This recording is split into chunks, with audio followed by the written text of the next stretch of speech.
a moment the world never noticed. The sky once tore open, and a voice thundered down that made the earth itself tremble. No one understood it, but every soul heard it.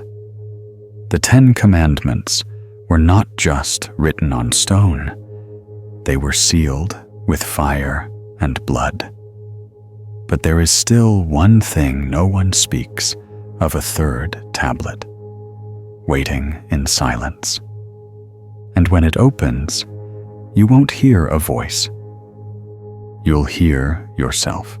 Watch until the end, and God will bless you. The mountain had no name when the sun went down. In darkness, it didn't appear as a geological structure, but as a sleeping being beneath the eternal veil of an ancient sky. It did not roar. It breathed, not the breath of earth, but a slow rhythm, air pulling in and out like a curse trapped since the birth of time. Moses stood still, motionless. He didn't blink. Standing in the moonlit desert, his back drenched in sweat, though the night was cold. Something was calling, not with sound, not with wind, but with presence. A shiver crept from his spine into his bloodstream. On the mountain, stones began to warm like embers. There was no fire. No one lit them. But deep in the earth, something stirred, a heart beating for the first time in millennia. 3 days passed. Thick clouds gathered around the mountain's peak, like the hair of some sacred entity. No one dared approach. Children didn't cry. Elders couldn't sleep. Livestock screamed, then fell silent. Thunder cracked out of cloudless skies. Fire whispered, but nothing burned. Then one night, the entire camp of Israel was jolted awake by a sound no one could describe. It wasn't a trumpet, yet it struck their chests with the sharpness of an invisible spear. Moses moved toward the mountain. The soil softened beneath his feet like flesh. Though there was no wind, his robe fluttered forward. He didn't walk, he was pulled. Not by compulsion, but by something spiritual. A gravitational summons, reserved only for the chosen. The mountain didn't wait. It opened. Smoke, thick as oil, poured out. A light, not of sun or fire, crashed against his mind. Moses climbed. Each step shattered invisible chains around his soul. Skin peeled from spirit. Pride disintegrated. Doubt burned away. He was no longer a man, not a leader, not a prophet, just a cell in the bloodstream of something ancient and holy. At the summit, the sun was gone. In its place was a glow without origin, without shadow, without reflection. Not brilliance, a living presence, a storm, but not of weather, a whirling vortex made of voices, some singing, some weeping, some speaking truths no human should hear. And at the center, a presence, no form, no name, but a will capable of cracking the firmament with a whisper. Moses collapsed, not by command, but because the ground did not permit him to stand. Every cell lost its autonomy. Then God spoke, not with sound, but with architecture. Every word was a tremor that bent reality. It was not, "I command you." It was, "This is what is, and will always be." The 10 words, not laws, realities, not moral codes, boundaries, not suggestions, structural defenses against chaos. Each one descended into Moses like a meteor carving new canyons in his mind. "You shall have no other gods before me." The earth convulsed. The sky sank. Moses' soul split and was sewn shut by fire that does not burn. And then the stone cracked open. 2 tablets rose, not carved, but born. They rose from the earth like newborn twins of fire and gravity. Not formed by time, but spoken into existence. Their surfaces steamed with living language. The letters didn't sit still. They flowed like veins, pulsing with divine blood. Moses reached for them, fingers trembling, not for fear of breaking them, but for fear of what he might understand. Behind each word were eyes. Not metaphorical, watching eyes, ancient eyes, angelic eyes, seraphim behind latticework, guardians stationed between dimensions, each word a doorway, each commandment a seal. Break one, and it wasn't just a sin, it was a tear in the veil that separated reality from devouring void. Moses grasped the tablets, not to claim them, but to contain them. The heavens couldn't carry their weight, but somehow flesh had been permitted to try. He turned to descend, but from that height of glory, he didn't know he was about to enter the lowest valley of betrayal. As he returned to the people, he expected silence.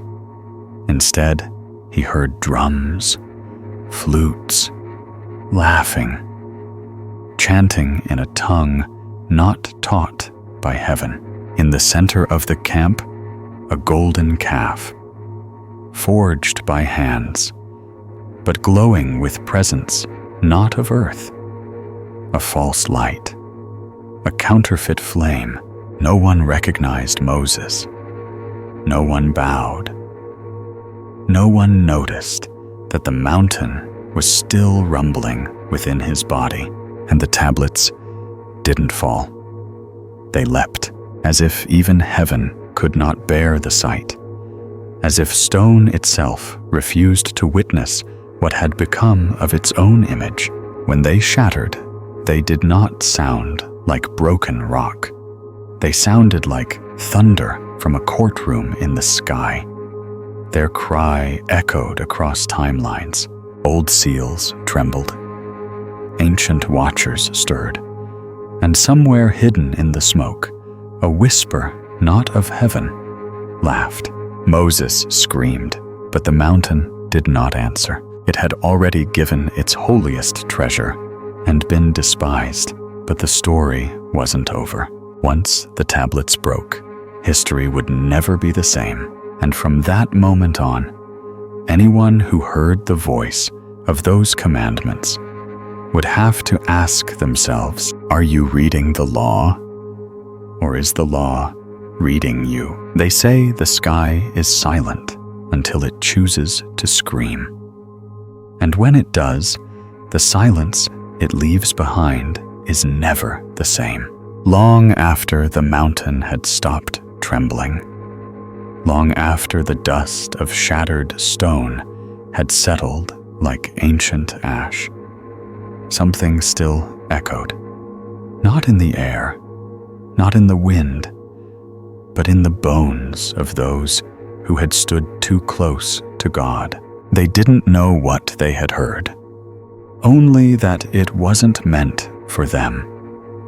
The voice had passed through them like fire through parchment. And though the words were few, the wounds were many. Moses knew this voice wasn't done. That day on Sinai, the mountain didn't just quake. It tore. The atmosphere split like brittle glass under the weight of a holy frequency. It wasn't thunder, though thunder rode upon its coattails. It wasn't music, but it hummed with dreadful rhythm. It was the original voice, the one that once said, "Let there be light," and now it spoke again. Not to create, but to confront. Moses felt it before he heard it. It arrived as pressure in the chest, a density in the breath, a silence so thick it made the air taste heavy. He stepped away from the people, ascended without instruction. Not because he was brave, but because he was summoned. Those who remained below, they felt it too. Children screamed. Women fainted. Men clutched their chests and fell to their knees. The voice didn't enter through ears. It carved through the soul. Then it began, "You shall have no other gods before me." The sky did not echo. It bowed. Hidden allegiances shattered. Idols collapsed, not just of stone, but of thought.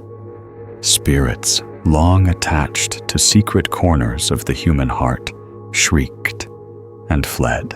The second word followed like fire chasing dry grass. "You shall not make for yourself a carved image," not just idols, not just statues, but false projections, manufactured holiness, substitutes for presence, imaginations dethroned. And then, "You shall not take the name of the Lord your God in vain." It wasn't about profanity. It was about hollowness. The weight of God's name is unbearable. The empty uttering of it is desecration. The sound of that commandment fell like a hammer on stained altars. Then came rest, but not like sleep. "Remember the Sabbath day to keep it holy." The voice became still. A hush descended. A holy pause. It wasn't permission to stop. It was a demand. To rest was to acknowledge God as source. To refuse rest was to idolize your own strength. And then the voice turned. It turned toward humanity, toward family, toward legacy. "Honor your father and your mother." The air thickened with memory. Generations stirred. The weight of lineage pressed into the present. To dishonor origin is to cut off from destiny. But no time was given to reflect. "You shall not murder." It was more than bloodshed. It was about heart posture. Anger, hate, silent malice, all indicted. Each unspoken desire to destroy weighed in the balance. Next came fire that didn't burn flesh, but scorched desire. "You shall not commit adultery," a commandment that entered through the eye. It pierced the heart of lust. It illuminated secret thoughts, wandering minds, broken covenants, vows remembered by God, even when forgotten by man. Then greed was judged. "You shall not steal." Not just theft of possessions, theft of time, of trust, of attention. Every hidden taking without giving exposed in the full light of justice. Then came the mirror. You shall not bear false witness. Truth stood up and demanded an account. Every lie, every twist of language, every silence that let a lie breathe. The mirror cracked and did not reflect kindly. And finally, the whisper, you shall not covet. It was a quiet word, but the deepest cut, because this word did not judge the action. It judged the seed. To covet is to harbor hunger for what is not yours.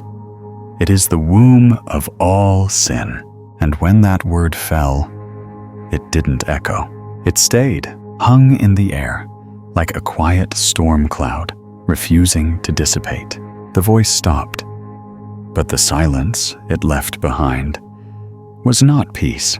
It was tension, like the breath before thunder, like the waiting before judgment, and then new sounds, not from earth, not from man. The watchers stirred, beings not seen by flesh, sentinels not born in time. The heavenly host awakened not to sing, but to observe. The commandments had activated ancient seals. Dimensions shifted. Thrones stirred. Principalities reeled. Some in heaven wept.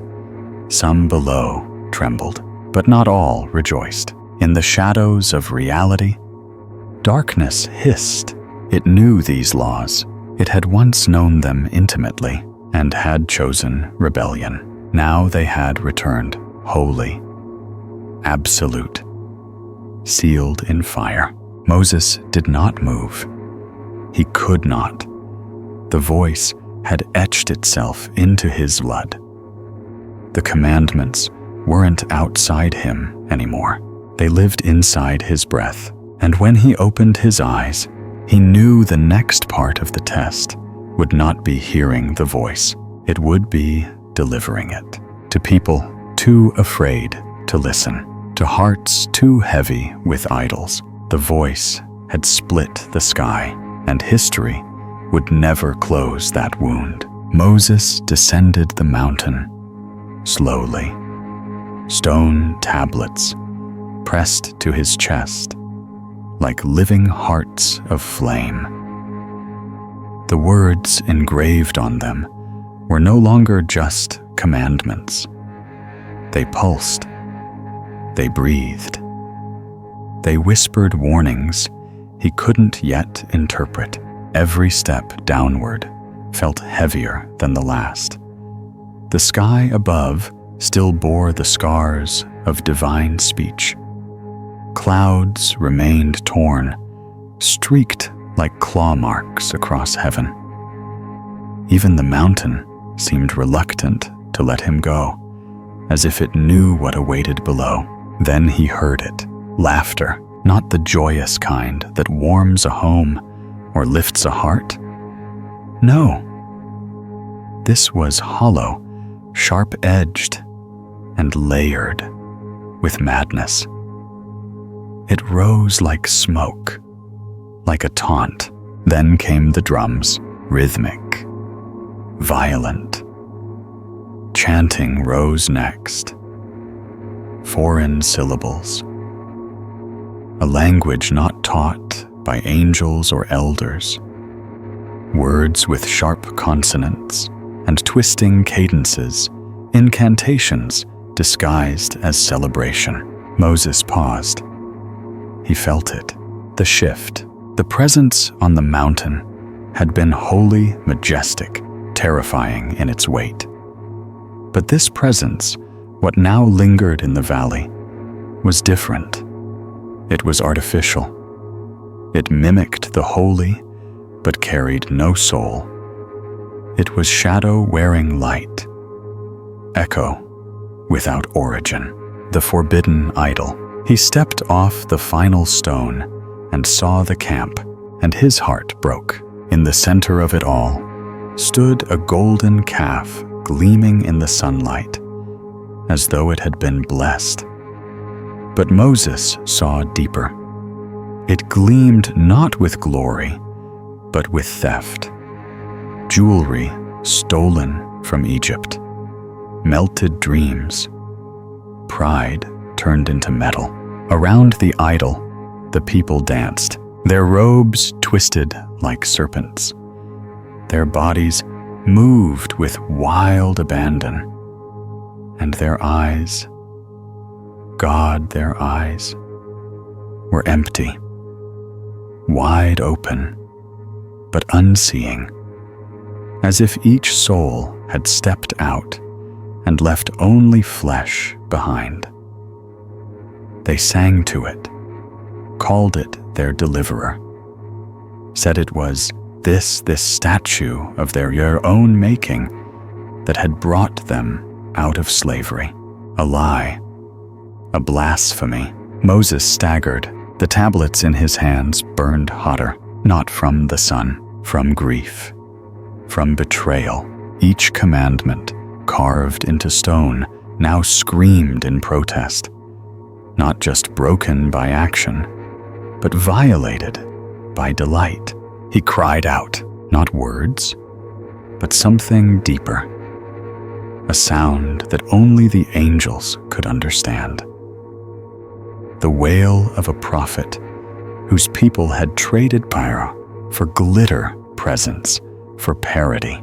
And the tablets, they fell. No, they leapt. It was as if the holy stone itself refused to be present for such treason. As if the law had its own will, and in the face of false worship, it chose destruction over tolerance. The shattering was cosmic, not just a sound. A rift.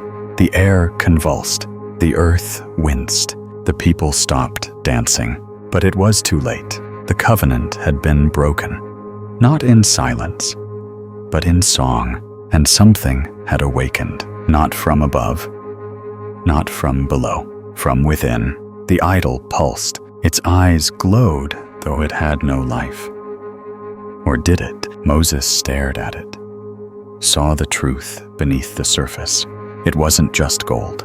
It was inhabited, not by God, but by something else, something ancient, something that had once stood before the throne and fallen. He looked closer. In the reflection on its polished flank, he saw shadows, horns, teeth, eyes that blinked sideways. This was no statue. It was a door, and the dancing had been a ritual. The people had opened it. They didn't just break a commandment. They summoned a memory, a presence that had waited silent for man to grow foolish enough to welcome it again. Aaron stood nearby, pale shaking. He tried to explain. They pressured me, he said. They needed something to see. So I gathered their gold. And out came this calf. Out came. No, the idol had not emerged by accident. It had been waiting. Aaron's words an echo of Eden. The woman gave it to me. Always blame. Always deflection. Moses trembled. Then he acted. The fire in him returned. Not rage, not pride, justice. He ground the idol to dust, literally. He smashed it, burned it, crushed it into powder. Then he scattered the gold dust upon the water and made the people drink it. Drink the weight of their betrayal.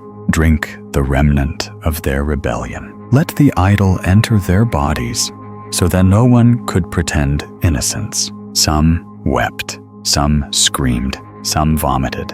But the poison had already spread. Not the gold, but the gateway. Moses knew the spirits behind the calf had not left. They had entered through worship, through hunger for control, through impatience with holiness. This would not be undone in a day. The camp reeked of shadow. Then came the command from God, not thunder this time, but a chilling clarity. Those who are for me, come to me." Only the sons of Levi came, only one tribe, and they were commanded to do the unthinkable: take up swords, cleanse the camp, brother against brother, neighbor against neighbor. 3,000 fell that day, not because God desired death, but because idolatry had consequences. Because spirits don't enter gently, and they don't leave peacefully. Blood was the price of opened doors, and the mountain watched. It did not speak. It had already given the law, and the people had written their response, not on tablets, but in actions, in betrayal, in golden gods. And yet, even now, mercy whispered, not shouted, not demanded, just whispered. God said to Moses, "Come up again, despite everything, despite shattered stone and shattered hearts, despite blood on the ground and gold in the belly." God would write again, but this time it would not be poetry from heaven. It would be fair through obedience. Moses would have to cut the stone himself. He would have to carry it. He would have to ascend again, this time without spectacle. No thunder, no trumpet, just obedience, and perhaps, just perhaps, repentance. Because the story was not over. The idol had not won, but it had left a scar, and scars speak even when mouths remain silent. The mountain was silent again, but it was not peace. It was aftermath. The idol had been ground to dust. The screams had faded. The blood had dried where brother had lifted sword against brother. And still, the sky did not speak. Moses stood alone, not as a leader, not even as a prophet, but as a survivor. He looked at his hands scarred from stone, from judgment. They no longer trembled. They simply remembered. God's voice came not as thunder, but as a whisper through still air. Carve 2 stone tablets like the first. There was no spectacle, no fire, no earthquake, just instruction. A command to start again, but it wasn't the same. The first tablets had been given by God's own hand, drawn from the mountain like breath from lungs. The second man would cut. God would still write, but the stone had to be prepared. That was the difference. Mercy now required participation. So Moses took his blade. He went alone into the stone fields. The desert watched. Angels watched. Perhaps demons too. He carved, not with ease, but with purpose. Each strike echoed like penance. Sweat baptized the granite. His fingers bled, but he didn't stop. And when the tablets were ready, he ascended. Not as he did before. The first time he climbed into a storm. This time, he climbed into silence. No one followed, not even Joshua. The people watched from a distance, but none dared move. The mountain was no longer mystery. It was memory. And memory, when holy, becomes terror. Moses reached the summit, and the cloud descended.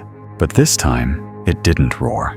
It hovered, soft, white, thick, like breath held in the lungs of heaven. And God spoke again. But he did not begin with law. He began with his name. The Lord God, merciful and gracious. Moses fell flat, not because of fear, but because of awe. This wasn't just justice. It was character. God was saying, "We'll give the law again. But first, you must know me, slow to anger, abounding in loving kindness, forgiving iniquity, yet not excusing guilt, a paradox wrapped in glory, the voice of covenant, not contract. Then came the instruction, the laws repeated, not changed, not reduced, but clarified, solidified. The first 4, still about worship. No idols, no mixing with the nations, no feasts to foreign gods. Tear down altars, smash sacred poles, burn the groves. This was not about cultural boundaries. It was about spiritual protection. God knew compromise always begins with tolerating what should have been torn down.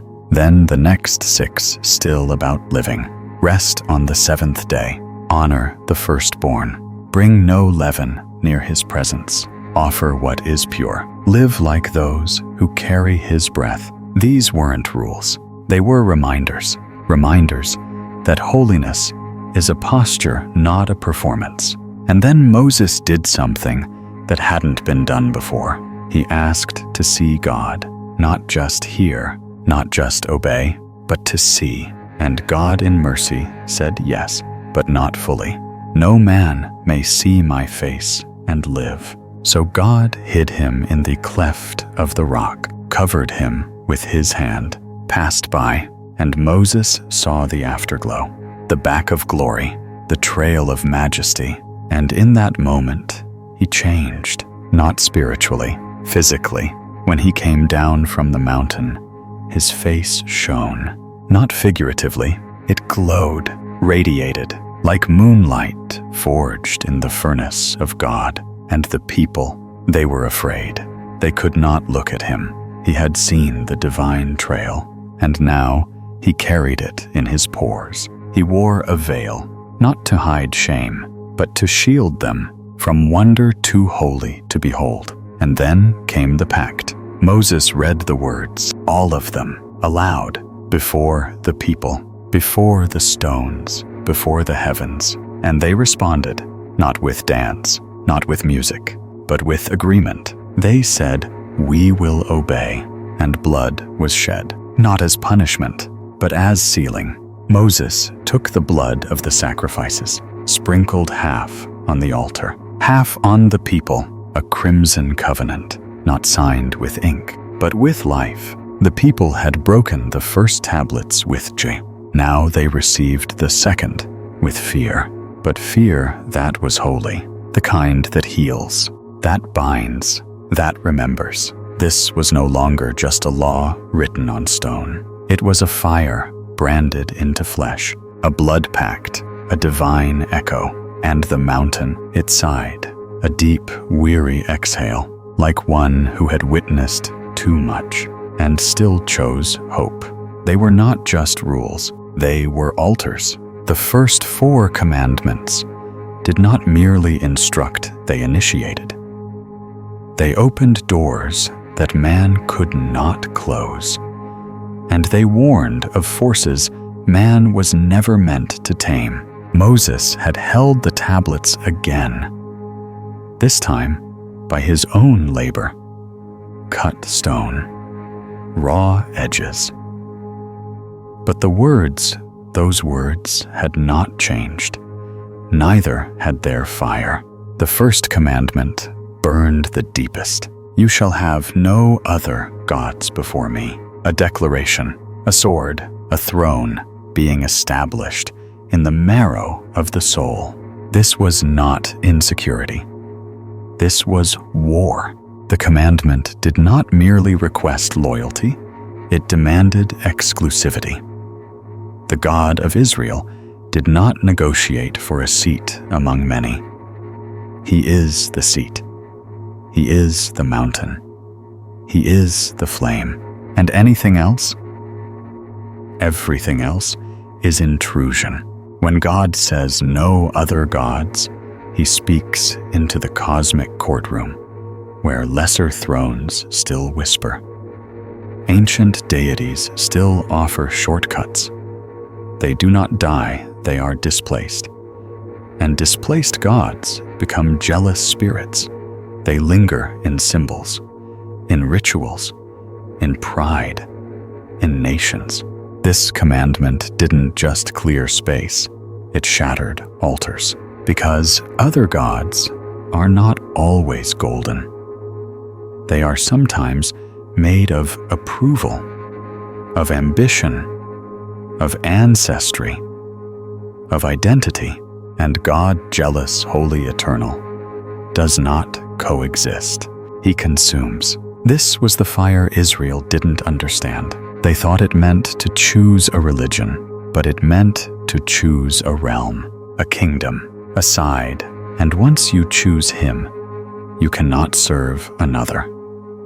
Not without bleeding. Then came the second gate. You shall not make for yourself a carved image. This commandment shook heaven because it didn't forbid creativity. It forbade containment. God had revealed himself in cloud, in fire, in silence, in thunder, but never in form. He has no shape that can be molded. He is not bronze, not ivory, not painting. To create an image of God is not simply a mistake. It is a lie, because the moment you shape him, you shrink him, and a shrunken God cannot save. This commandment was about more than idols. It was about perception. Every false image of God, every mental projection, every cultural reduction, every political manipulation becomes a silent idol, echoing with blasphemy. It's not always gold. Sometimes it's theology. Sometimes it's comfort. Sometimes it's a God who never disagrees with you. And God called it sin, not weakness, not ignorance. Sin, because the moment man turns the infinite into something familiar, he ceases to be in awe and begins to control. And the presence of God cannot be controlled. The third commandment arrived like a bell. You shall not take the name of the Lord your God in vain. This was not about swearing. This was about weight. The name of God was not casual. It was covenantal. To speak, it was to summon it. To carry it was to represent it. The Hebrew word for take means to lift, bear, carry. To take his name in vain is to wear it without honor, to bear the title chosen, but live like orphans, to wear the robe of faith, but drag it through filth, to speak his name, but build your own kingdom. This commandment did not only rebuke the mouth, it judged the life. God's name is not a spell. It is not a brand. It is not a tool. It is a person. To misuse it is to invite judgment, because when you carry his name, you become his ambassador. You become his image bearer. And the world watches. Even demons watch. And when they see his name misused, they laugh, and they lie, and they steal, and they drag the reputation of God through the mouths of men. This commandment was holy ground, and it had been trampled. Then came the fourth gate. Remember the Sabbath day, to keep it holy, not a break, a boundary, not a luxury, a weapon. The Sabbath was not God's invitation to laziness. It was his demand for trust. To stop working meant to trust that he would keep the world spinning. To stop striving meant to believe he was enough. But man had never liked surrender. Since Eden, he had tried to earn, to prove, to produce. And the Sabbath mocked all that pride. It said, "Rest not because you're tired. Rest because God is still God." This was why the Sabbath had spiritual power. It was more than a day. It was a protest against Pharaoh, against the empire of urgency, against the false gospel of performance. When Israel rested, the nations watched. How could a people refuse to toil? How could they stop moving and still survive? It was simple, because God carried them. This commandment wasn't just rhythm, it was resistance, a spiritual act of war against the spirit of mammon, and to violate it was to break formation, to leave the covering, to step out from under the cloud, and become vulnerable. The first 4 commandments, they were not about behavior, they were about proximity.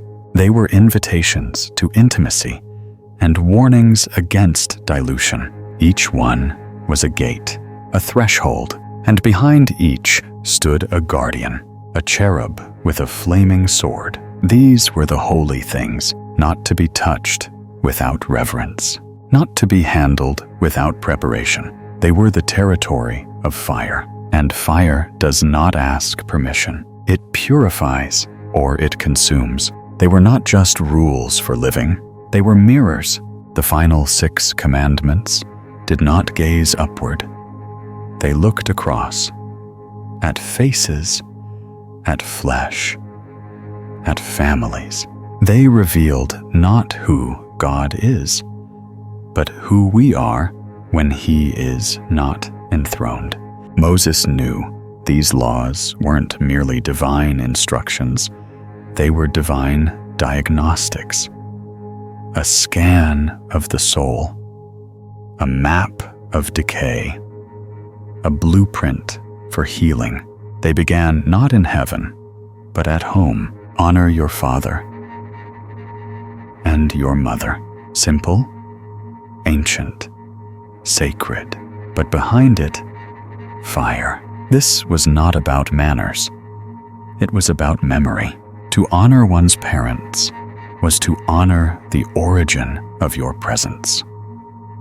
The breath passed down through bones. To rebel against origin is to sever lineage. And those who cut their roots often find themselves withering in seasons of drought. But there was more. This commandment wasn't only for children. It was a charge for generations to preserve the sacred bond, because when homes crumble, so do civilizations. And when fathers are absent and mothers forgotten, the soul forgets how to receive, because honoring them teaches us how to honor Him. Then came the echo of Eden's exile. You shall not murder. It arrived like a blade wrapped in thunder, not just the taking of life, but the hatred that precedes it.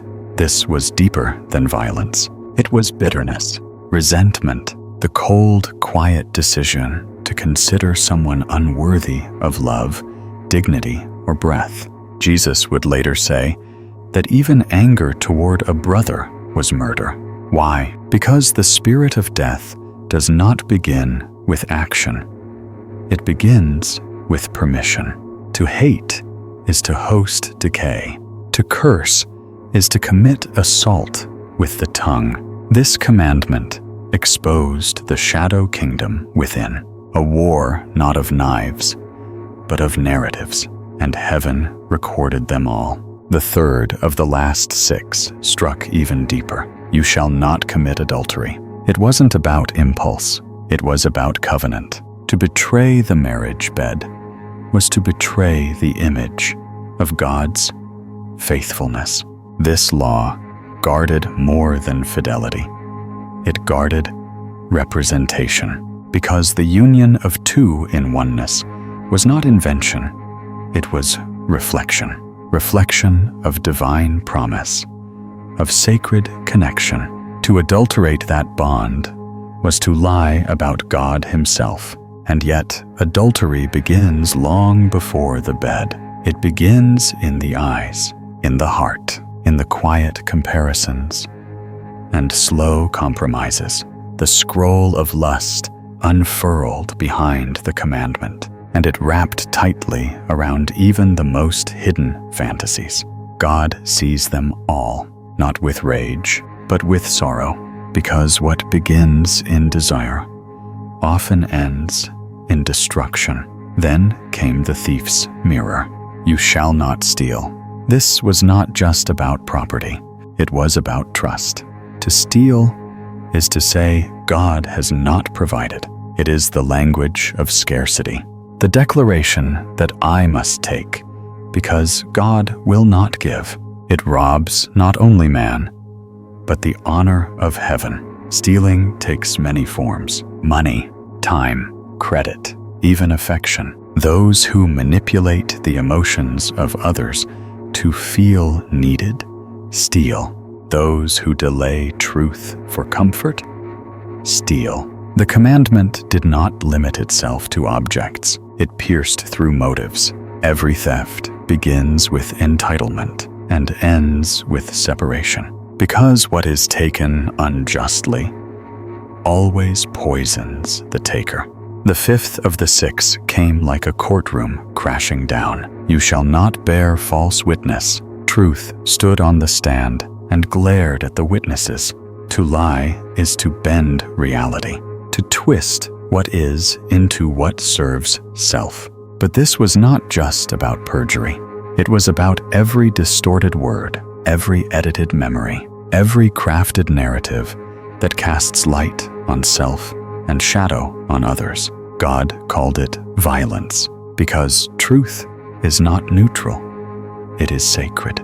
Those who distort it do not merely speak, they stab. Words become daggers, and false witness becomes spiritual murder. Even silence, when it hides the truth, becomes partnership with evil. Heaven sees every conversation, every whisper, every story shaded for gain. And the commandment thundered, "Truth belongs to me." And the final mirror, the deepest one, "You shall not covet." Not a scream, a whisper, but the whisper carried weight. Because coveting is not action. It is ache, a misaligned longing, a gaze turned sideways, always measuring what others have. This commandment dealt not with hands, but with eyes, with imagination, with dissatisfaction. It's the sin behind sins. Coveting births comparison. Comparison breeds bitterness. Bitterness leads to entitlement, and entitlement opens the door to all other transgressions. This final commandment revealed the condition of the heart, not what you do, but what you want and why. It exposed the hunger that makes a man sell his soul for something that never belonged to him. Covetousness turns friends into competitors, spouses into objects, neighbors into threats. It's a fire that burns quietly until it consumes everything. And that's why God ended here, because He knows the war is within. The last 6 commandments were not rules, they were reflections. They showed man to himself, stripped, exposed, known, but not to shame, to restore. Because in every commandment is not just a boundary, but an invitation to live differently, to love deeply, to choose what is holy when everything around whispers compromise. And when Moses read these aloud, the people didn't cheer, they wept, because somewhere in each commandment they saw their own face. And it was not always beautiful, but the mirror did not shatter. It stayed patient, true, waiting for man to stop pretending, waiting for hearts to say, I see it. I see I want more. They thought it was over, that the tablets were merely stone, that the words were just rules, that Sinai had closed its mouth and history had moved on. But the covenant did not end when the mountain grew silent. It continued, it bled, it whispered across generations. Because God doesn't speak into moments, He speaks into time. And when He gave the 10 Commandments, He didn't just draw boundaries. He planted seeds, seeds that would grow into prophecies, into judgments. into fulfillment. The law was never a wall to keep man out. It was a mirror to show man why he needed to be let in. And from that moment on, the covenant chased humanity. It followed them into the wilderness, into the tabernacle, into the blood of lambs spilled year after year, into the silence between prophets. And it waited, burning, for the one who would not just carry the law, but be the law. Centuries passed, nations rose and fell. The tablets were hidden, protected, sealed inside the Ark of the Covenant. They traveled with Israel. They led armies. They parted rivers. They struck down enemies. Because the law wasn't passive, it was alive. The covenant pulsed. Every time a priest entered the most holy place, he came near them. He stood beside the testimony and sprinkled blood, not just on the mercy seat, but symbolically on every word written by God, because even then, man knew. The law would not be kept by discipline. It would require atonement. Blood had to meet fear. Justice had to meet mercy. And so the sacrifices continued. Bleeding animals, burning altars, songs sung in minor keys, a nation trying to stay clean, knowing it couldn't. And then the Word became flesh. He did not come to erase Sinai. He came to climb a higher mountain, not to undo the law, but to fulfill it in his body. Jesus didn't just teach the commandments. He embodied them. He lived the first 4 in pure devotion. He worshipped no other gods. He bore the name with weight. He kept the Sabbath in spirit, not routine. He carried the Father's presence like a temple on legs. And he lived the final 6 in radical compassion. He honored earthly family, but never placed them above heaven. He murdered no one, but laid his life down for all. He committed no adultery, but spoke to adulterers with mercy and truth. He stole nothing, but gave everything. He bore witness to truth, even when it led to death. And he never coveted, because he lacked nothing. He was the flawless mirror, and the mirror didn't shatter him. It revealed us, our cracks, our violence, our religious pride. And we hated it, so we broke him. But in doing so, something ancient happened. The covenant bled, literally. The words written on stone now echoed from a wooden cross. A new mountain, a new fire, a new veil torn from top to bottom, and above his head, an inscription, a title, not just King of the Jews, but the new tablet, written in Hebrew, Latin, and Greek. 3 languages, 3 nations, 1 universal judgment. This is the one the law spoke of. And as he died, the sky darkened, the earth shook. The mountain of Calvary answered Sinai. The blood that fell on the ground carried the same power that once split stone. But this time, it didn't carve commandments. It carved access, because what had been sealed was now opened, not in stone, but in flesh. The covenant moved from external to internal, from tablets to hearts, from priesthoods to people, from ritual to relationship.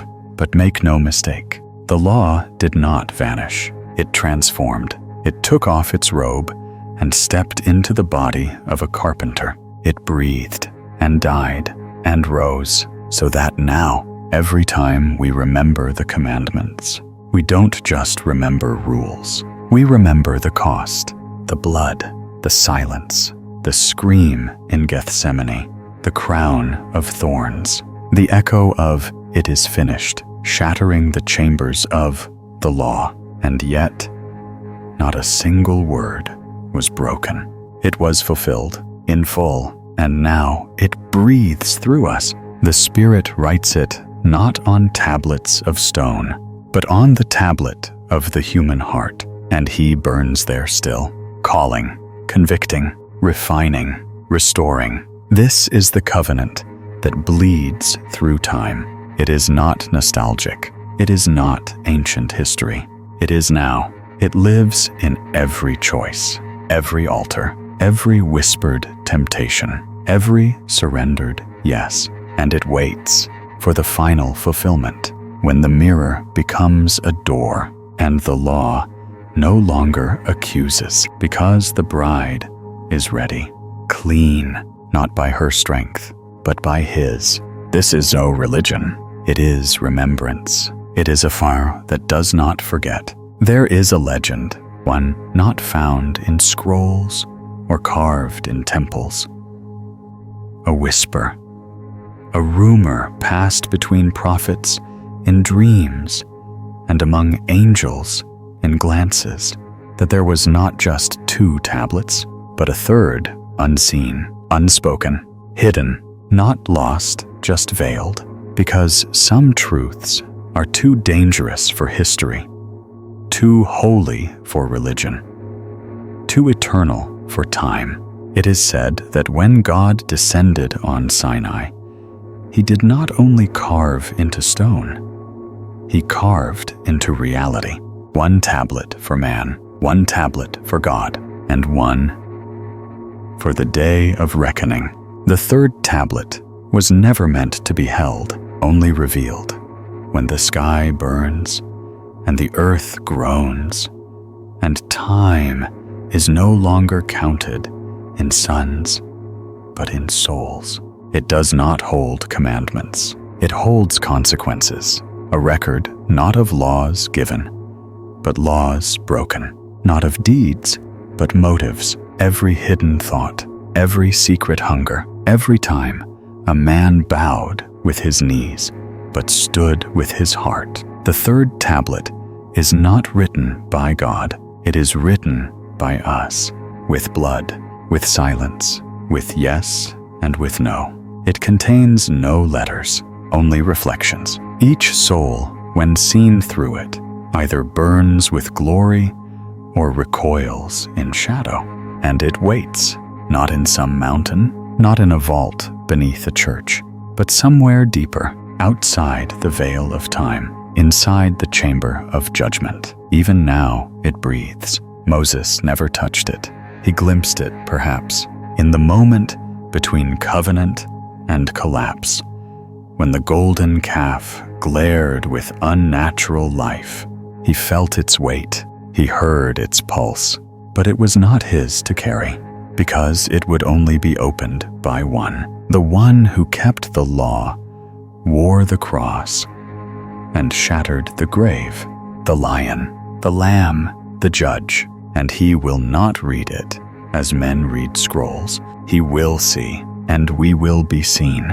Every soul, every tongue, every crown cast to the floor, and the mountain will rise again. Not Sinai, not Calvary, but the mountain of gathering, where nations tremble, where books are opened, and where the tablet is unveiled. It is not fire, it is not stone, it is a mirror made of memory, and it cannot be broken. It reflects not what we did, but what we became. Some will shine, not with perfection, but with surrender. Their names will blaze like gold, not because they followed every rule, but because they were written in another book. The lambs, others, will hide, but there will be no shadows, no more night, no more time, and the tablet will speak, not with words, but with verdict, and the voice will echo what was first whispered on Sinai. You shall have no other gods before me, and every heart will be measured by that line. Who did you serve? Who did you become? Whose name did you bear? And the veil will drop. The 3rd tablet will blaze one final time, and then it will vanish, not shattered, fulfilled, because judgment will no longer be needed. Only light, only kingdom, only the Lamb and the law. It will be no longer carved in stone, no longer bound in books. It will live inside every soul aligned with heaven, every heart that walked the narrow road, every life that said yes, not just to the rules, but to the author. This is the mystery of the covenant, that what was once feared now becomes flame, that what once condemned now becomes communion. The law that once crushed now awakens, not as jailer, but as song, because on that day, when all is revealed, it won't be the commandments that accuse. It will be the face in the mirror, the image behind the veil, and the question that will thunder across eternity is not, did you obey the law? But rather, did you love the lawgiver? The mountain has spoken. The fire has passed. The tablets have done their work. And now only one thing remains, the door, open and waiting. There are commandments, not meant to be read, but to be faced in silence. Every time you choose love over hate, truth over lies, forgiveness over judgment, you are writing on the third tablet with your very soul. And when that day comes, the tablet will open, not to condemn you, but to reveal you. Are you ready? Or are you still writing in shadows? Thank you for watching until the end, and God will bless you.